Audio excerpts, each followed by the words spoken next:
अस्सलामुअलैकुम crime update में लियाकत तुसी वेख रहे हो मेरा यूट्यूब चैनल।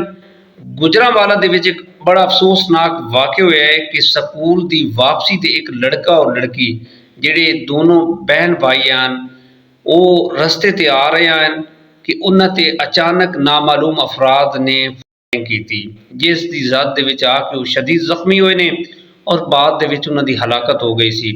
ये सफाक कौन सी जिसने उन्हां ते एक कार्रवाई कीती है और इस दो जिहड़े बेचारे हैं लड़का और लड़की दोनों बहन भाई उन्हां दा की कसूर है सी और मुलजमान के खिलाफ पुलिस ने की कार्रवाई की थी। मुकम्मल तफसील दे नाल डिस्कस करांगे। साडे चैनल सब्सक्राइब करो, बैल आइकन बटन नूं प्रेस करो और वीडियो नूं शेयर करो। जी दोस्तों, ये गुजरांवाला दे विच वाक़या रूनुमा होया है। थाना हदूद सब्ज़ मंडी का एरिया है और कॉलोनी अस्कराबाद है।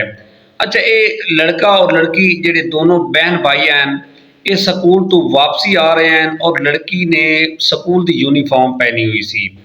इसका जिहड़ा भाई सी इसका नाम सी अब्दुल रहमान हनी। ये इसनूं स्कूल छुट्टी वापसी ते लैके घर आ रहा सी।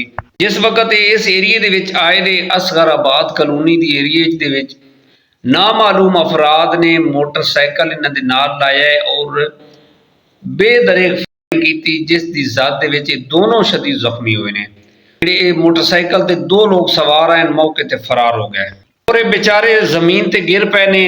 लोग इकट्ठे हुए ने और लोगों ने 15 ते कॉल की, 1122 ते कॉल की, उन्होंने हॉस्पिटल शिफ्ट किया गया लेकिन उन्होंने हलाकत हो चुकी आई। इन्होंने दोनों लड़का और लड़की जिहड़े दोनों बहन भाई हैं इन्हों की शनाख्त की गई। लड़के का नाम अब्दुल रहमान हनी, जिहड़ा लड़का इसकी उम्र सी 16 साल और इसकी जिहड़ी हमशीरा है सी उसकी उम्र सी 17 साल। इन्हों के घर वाले मौके पर पहुँच गए हैं जनाब और पुलिस मौके पर पहुँच गई। इस दे वालिद की मुदैयत दे विच नामालूम अफराद के खिलाफ मुकदमा दर्ज किया गया और फॉरेंसिक टीम आई और ओवरऑल जी मौके ते कानूनी कार्रवाई वो की गई और पुलिस ने मुलजमान नूं पकड़न कारण टीम तश्कील दी गई और अड़ोस पड़ोस जिहड़े CCTV कैमरे आए वो चेक किए गए। अच्छा, अगे जाके ना ये सफाक एक उतर गया, एक मोटरसाइकिल के अगे चला गया। जिहड़ा सफाक है सी जनाब गलियां दे विच दौड़दा हुआ देखा गया। लोगों ने पकड़न की कोशिश की गई सी लेकिन इस दे कोल असला है सी जनाब। ये असले दे जोर ते दौड़ गया, फरार हो गया और इस दे घर वाले नूं भी पता चल गया सी कि जिहड़ा जिसने सफाक हरकत की है कौन है सी और SHO साहब नूं सारी उन्होंने स्टोरी सुनाई।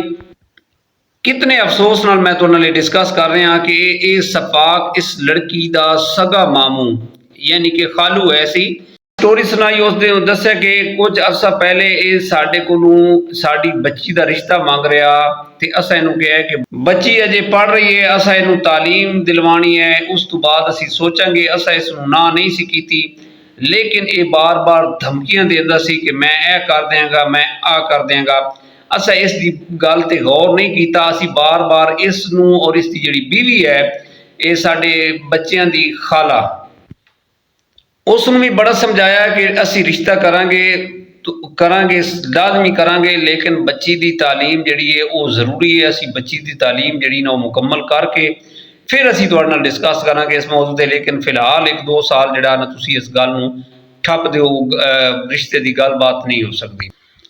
जी दोस्तों, इन्हां दे मामू ने फिर तरीका वारदात जिहड़ी है उसका प्लान तश्कील दिता और उसनूं यह भी पता सी कि इस टाइम जिहड़े ने इकल्ले स्कूल तो आ रहे होंदे ने और ये अपना मौके की मुनासबत दे नाल उसने इन्हां ते फायरिंग कर दी। इन्हां दे मामू का जिहड़ा मेन टारगेट है सी वो ये 17 साल लड़की का है सी कि इसनूं उन्हें खत्म किया सी और जिहड़ा सी लड़का अब्दुल रहमान वो बस ज़द दे विच आ गया सी और वो शदीद जख्मी होया सी। लेकिन इसका जिहड़ा टारगेट है सी इस सफाक मामू ने इस बच्ची दे सर दे विच गोलियां मारियां ने। मोटरसाइकिल चल रही सी और उत्थे उस बच्चे नूं भी फायर लगे ने जिस दी ज़द दे विच आके वो भी जान बाग हो गया और ये थोड़ा ही अरसा होया सी कि जिहड़ा मामू है सी ये कुछ अरसा पहले जेल दे विचों रिहा होके आया और इसने आंदियां ये जनाब ये काम कर दिता। पता नहीं इहदा की इहदे ज़हन विच भूत सवार होया सी, इसने कार्रवाई डाल दी। जी दोस्तों, इस सफाक को सबर नहीं होया कि मैं सबर नाल काम करना लेकिन इस दे अंदर ये भूत सवार है सी ਕਿ ਅਗਰ ਇਹ ਹੋ ਸਕਦਾ ਬਈ ਕਿਧਰੇ ਅੱਗੇ ਹੋਰ ਦੇ ਪੱਕੀ ਨਾ ਕਰ ਦੇਣ, ਮੈਨੂੰ ਰਿਸ਼ਤੇ ਤੋਂ ਜਵਾਬ ਦੇ ਦੇਣ। ਇਸ ਨੇ ਇਸ ਤੈਸ਼ ਦੇ ਵਿੱਚ ਆ ਕੇ ਕੰਮ ਕਰ ਦਿੱਤਾ ਹੈ। ਔਰ ਯਕੀਨ ਕਰੋ ਕਿ ਬੜਾ ਅਫਸੋਸ ਹੋ ਰਿਹਾ ਹੈ, ਦਿਲ ਖੂਨ ਦੇ ਆंसू रो ਰਿਹਾ ਹੈ। ਜੋ ਸਫਾਕ ਹਰਕਤ ਇਹਨੇ ਕੀਤੀ ਹੈ, ਉਹ बेचारी ਸੁਬਹ ਦੀ ਸਕੂਲ ਗਈ ਹੈ, ਸਕੂਲੋਂ ਪੜ੍ਹ ਕੇ ਆ ਰਹੀ ਸੀ, ਉਹਨੇ ਤਾਂ ਜੇ ਖਾਣਾ ਹੀ ਨਹੀਂ ਖਾਇਆ ਸੀ। ਇਸ ਸਫਾਕ ਨੇ ਉਸ ਦੇ ਨਾਲ ਇਹ ਕਾਰਵਾਈ ਕਰ ਦਿੱਤੀ। ਹੁਣ ਅਸੀਂ ਇਸ ਨੂੰ ਕਿਹੜੇ ਮੂੰਹ ਨਾਲ ਖਾਲੂ ਜਾਂ ਮਾਮੂ ਕਹੀਏ ਜੋ ਇਹ ਸਫਾਕ ਨੇ ਹਰਕਤ ਕੀਤੀ ਹੈ। ਮੇਰੀ ਇਹ ਗੁਜ਼ਾਰਿਸ਼ ਹੈ ਕਿ ਇਸ ਦਾ ਜਿਹੜਾ ਕੇਸ ਹੈ ਨਾ ਉਹ CCD ਦੇ ਹੈਂਡਓਵਰ ਕੀਤਾ ਜਾਏ ਔਰ ਉਹੀ ਇਹਨੂੰ गिरफ्तार करे और ਇਹਨੂੰ कैफे किरदार तक पहुँचाए जो इस दो मासूमां की जान ली है। जी दोस्तों, बड़ा अफसोस हो रहा है, इस तरह के ਜਿਹੜੇ ਸਫਾਕ ਭੇੜੀਏ ਹਨ ਉਹ ਤੁਹਾਨੂੰ ਇਹਨਾਂ ਮੌਕੇ ਤੇ ਆ ਕੇ ਮਿਲਣਗੇ। ਇਹਨਾਂ ਭੇੜੀਆਂ ਦਾ ਖਾਸ ਖਿਆਲ ਰੱਖੋ। ਦੇਖ ਲਓ कि रिश्ते ਦੇ ਵਿੱਚ सगा मामू है और इसकी ਜਿਹੜੀ हरकत है कि इसने जो हरकत की है उस घर ਦੇ ਵਿੱਚ माँ बाप ਦਾ ਉਹੀ सहारा है सी ਜਿਹੜੇ जनाब जिन्हां ਦੀ ਉਹ परवरिश कंप्लीट। ਹੁਣ ਬੱਚੇ ਦੀ ਉਮਰ ਜਿਹੜੀ ਹੈ ਸੀ 16 साल हो गई सी, 2 साल बाद उन्हें जॉब शुरू कर देनी है सी ते इस सफाक ने जनाब 2 जाना ले लिया ने। सबर भी नहीं होया और इस दे अंदर जिहड़ी खुद लालच भरिया गया सी ना वो अल्लाह जानदा और इस इलाके दे विच इहदे जिहड़े माँ प्यो है सी वो बेहतर जानदे ने। ये मुलजिम हसन है, ये जनाब फरार है और कानून के शिकंजे दे विच नहीं आ रहा। टीम जिहड़ी वो तश्कील दी गई है, जगह जगह छापे मार रही है और इंशाअल्लाह इसनूं जल्द अज जल्द जिहड़ा ना वो गिरफ्तार किया जाएगा। और जिहड़े माँ प्यो रिश्ते करते हो खासकर अपने रिश्तेदारों के ज़्यादा जिहड़ा अजकल दुख दे रहे हैं वो अपने ही दे रहे हैं, उन्होंने खास ख्याल रखो। अगर तुहाडा दिल मुतमैन है तो उन्हां नाल रिश्ता करो, नहीं तो यकीन करो कि इन्हां नालों बेगाने चंगे ने। इन्हां बच्चों के माँ प्यो ते की गुजरेगी जदों उन्होंने पता लग्या है कि साडे बच्चों नूं किसी ने ना जानू मार दिता है।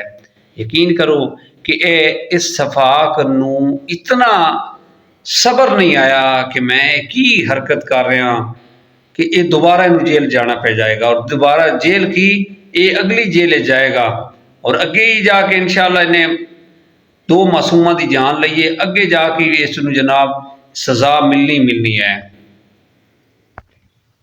हसन जदों जेल चू आया छोड़ के उन्हें आंदे यह रिश्ते वाली गल की और ये रट्टा ला लिया सी ने उसका वालिद SHO साहब दस रहा कि आए दिन जनाब इन्हें फ़ोन करना, कदों रिश्ता कर रहे हो, हाँ समझिए ना समझिए, नाल धमकियां देंदा जनाब।